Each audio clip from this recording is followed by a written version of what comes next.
আল্লাহ নবী সাল্লাল্লাহু আলাইহি সাল্লাম قال তিনি বলেছেন ইয়া উম্মাতা মুহাম্মদ, হে উম্মতে মুহাম্মদ, মা আহাদুন আগিয়ারা মিন আল্লাহ, হে মুহাম্মদ সাল্লাল্লাহু আলাইহি সাল্লামের উম্মত নারী এবং পুরুষরা, তোমাদের মধ্যে কেউ আল্লাহর চাইতে বেশি আত্মমর্যাদা বোধ রাখো না। ও উম্মতে মুহাম্মদরা,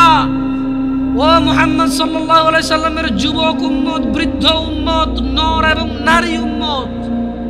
তোমরা যারা মনে করো তোমরা উম্মতে মুহাম্মদ, তোমরা যারা মনে করো আখিরাতে তিনি তোমাদেরকে সুপারিশ করুক, তিনি বলছেন মা আহাদুন আগিয়ারা মিন আল্লাহ, এ পুরো পৃথিবীর যত মানুষ আছে এদের কেউ আল্লাহর মতো মর্যাদা রাখে না। আল্লাহ এর চেয়ে অনেক বেশি আত্মমর্যাদা বোধ রাখেন। আইয়ারা আবদাহু আও আমাতাহু তাজনি,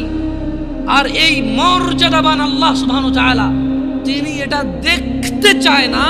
ওনার কোনো বান্দা এবং বান্দি জিনা করতেছে, এটা আল্লাহ দেখতে চায় না। সো জিনা করার পূর্বে তুমি এটা ভেবে নিও, ইয়া উম্মাতা মুহাম্মদ, হে মুহাম্মদ সাল্লাল্লাহু আলাইহি সাল্লামের উম্মতরা, লাউ তা'লামুন, যদি তোমরা জানতে, মা আ'লাম, যা আমি জানি, লাযহিকতুম কালিলা, তবে তোমরা অল্পই হাসতে, ওয়ালা বাকাইতুম কাসীরা, তোমরা অনেক বেশি বেশি কাঁদতে।